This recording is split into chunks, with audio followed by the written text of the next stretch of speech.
I'm Sharice Nicole with CNikky.com. I'm so excited today to be backstage at the Arsenio Hall show. We're going to sit down and have a chat with our favorite inspirational duo, Mary Mary. What did Infidelity teach you about yourself? It taught me. Let's go. You want to keep this thing real? Let's get real, women. What happens in situations like this? The first thing you want to do is you want to attack the person that did it to you, and you want to make it seem like everything about what's wrong in our relationship is you. I give my husband 190% responsibility for breaking the vow of our marriage. I give him full responsibility for the decision that he made, because just like there were challenges in our relationship and I could have stepped out and went to the arms of another man, I chose not to do that, and he could have chosen not to do that. But I, Tina, assume full responsibility for the issues that I contributed to the relationship. I was controlling, talk too much, and you can't never be heard over me, because when I want to talk, I got the floor and ain't nobody gonna get it from me until I give it up. I can't tell. No, that was the way, real talk, that was the way it was. And now, you know what I mean? Like, I have to work on myself. You know what I mean? Like, I was, selfish. When we started having children, it's almost like, I forget that I got a responsibility as a wife, and I'm questioning you, like, really, I got this baby in my hand. What you want me to do? You with a baby. What we gonna, like, and that's not even though that's sometimes what you're faced with, that ain't the right spirit to do it in. You know what I mean? And what happens is you're going on and you're busy and you're working, you got children, you got work, and your husband is last, and you don't actually realize you're putting him last. And if he got a problem with being last, you're like, well, what am I supposed to do? I had a career. I got these babies. You the one got me pregnant. And we're not, you know what I mean? We're not.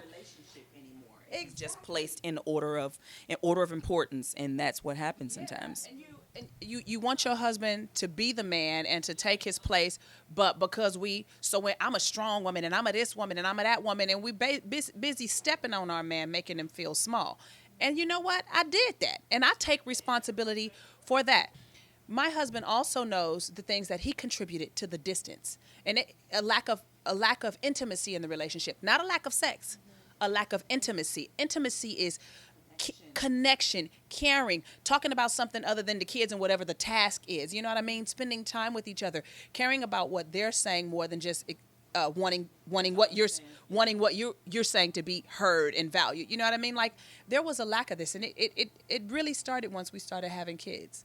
Once we started having kids, it got worse and worse and worse. My issues that I came to the relationship with, he came there too, but they worsened after having kids. And then you just kind of brush your issues up under the carpet, and you kind of spend time with whatever it is that y'all have that's good. You focus on that, and you leave the bad stuff kind of at bay. And then the bad stuff magnifies, and then you end up with what I have. So I assume responsibility for the things that help to create distance in our relationship, and my husband actually does too. But he knows that he gave me reason to walk away and divorce him forever, but I just chose not to. I knew that it wasn't God's will for me to do that, and I was mad. I was like, God, forget this. Why can't I go out and be wild and do all of this stuff? But you know what?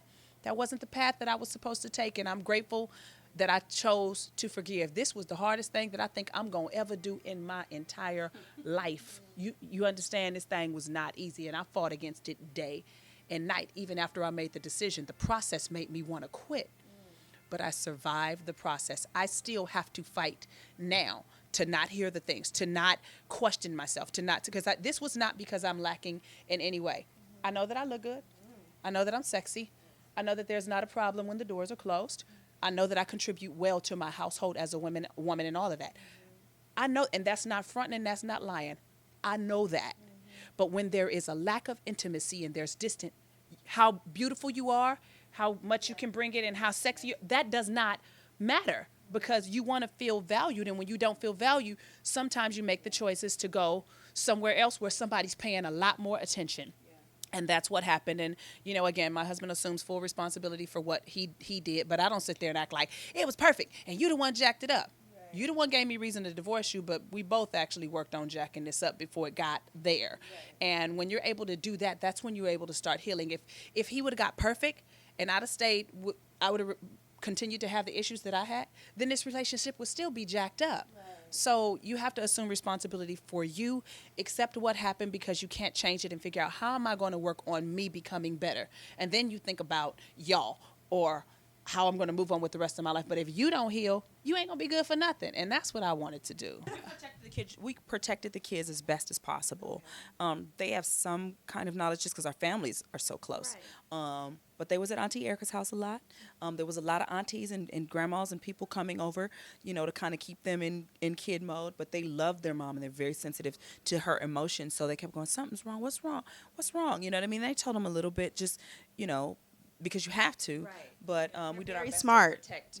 I think they did a great job in protecting the kids. Like, they don't really watch the show. They've seen bits and pieces, but you just have to be careful. And I know in this day and age, people think, oh, they're little grown-ups, tell them everything. They're children and they can't handle everything. So you have to protect them as best you can. I have to say that I, like, literally, since our show aired, because we've already, one episode has already aired, I had to deal with the question, like, why can't we watch it?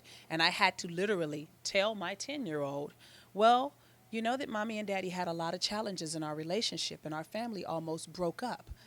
And the show will show you how bad it was. And sometimes it's hard for us to see the family that we love going through hard times. And I said, so all we need to focus on is we made it through. We made it through. We made it through.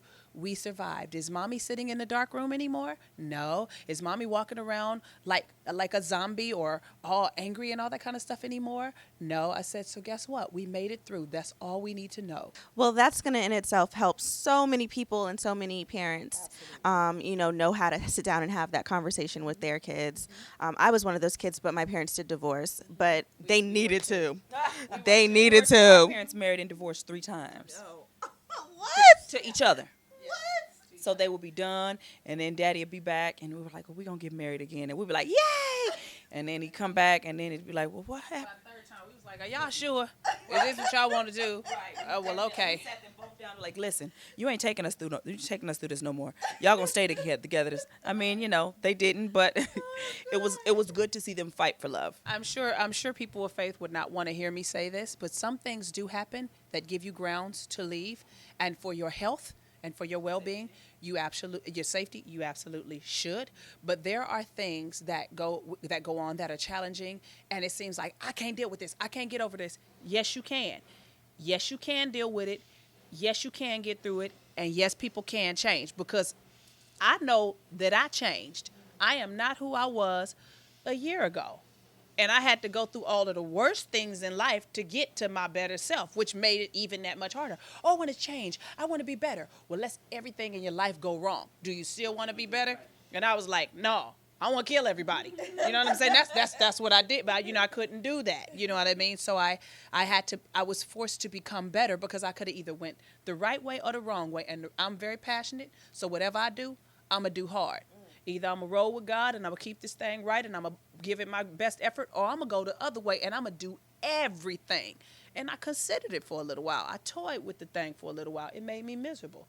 That's not who I'm cut out to be. You know what I'm saying? So I made a decision that I'm going to get through this, but I didn't try to get through it alone.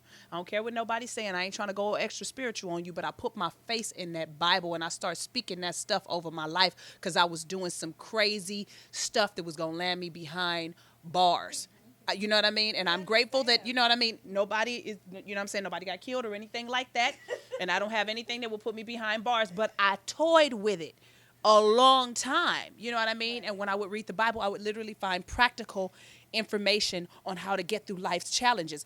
But I'm so glad that the route that I chose kept me from doing that, and a praying family, because I was fighting to do the wrong thing, because the pain makes you feel like I can't, and I could justify and qualify every crazy decision that I would have made, because look what happened to me, so everybody could understand. Does that make it right?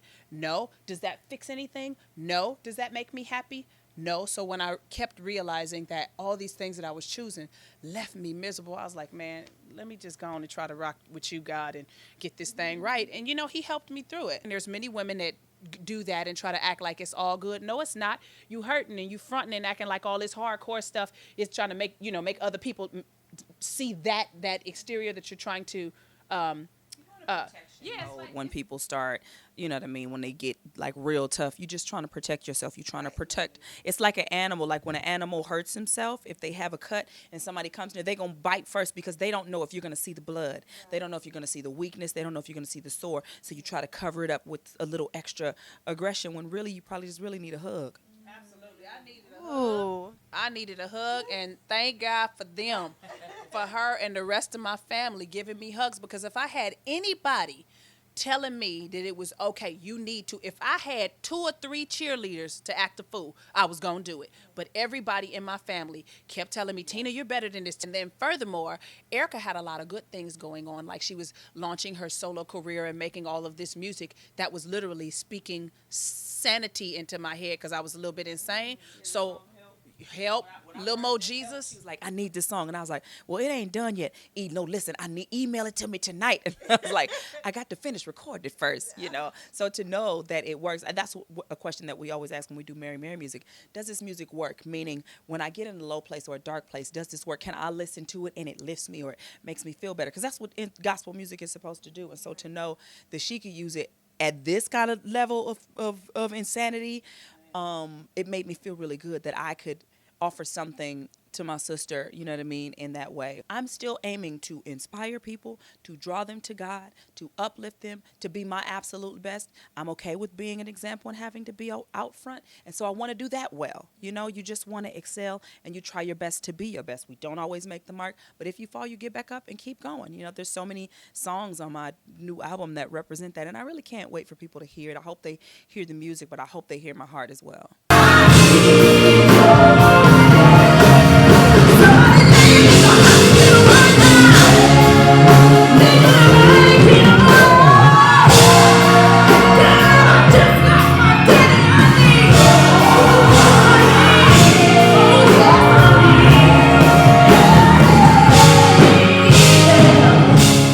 Hey there, I'm Erica. And I'm Tina. We are Mary Mary. And you're watching CNikky.com.